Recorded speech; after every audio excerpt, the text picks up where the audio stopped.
Right now we're just warming up the elbows, not going super heavy, but this is a really good exercise for warming up the elbows for the later exercises to come.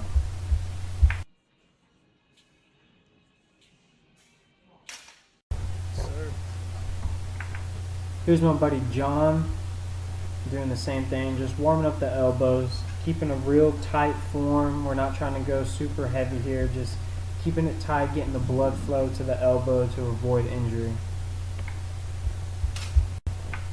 Next thing we did was parallel bar dips.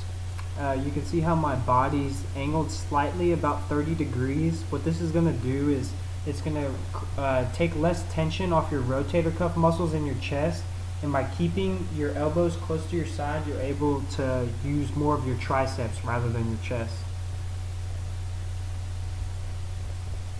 Right here we're doing a dumbbell overhead press, and this is really going to work your long head of your tricep. And there's three heads: your medial, your lateral, and your long head. And your long head is the biggest tricep out of all three of them. It'll create that horseshoe effect, so I really suggest doing these.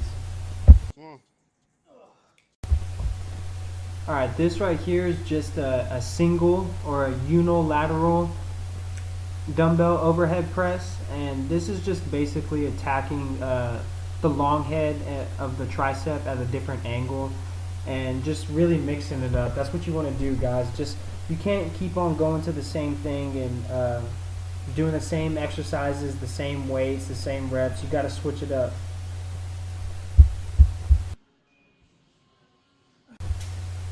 The last thing we did for triceps was single rope pull downs. We didn't use the rope, we just used the cable, or you can also call them single cable pull downs.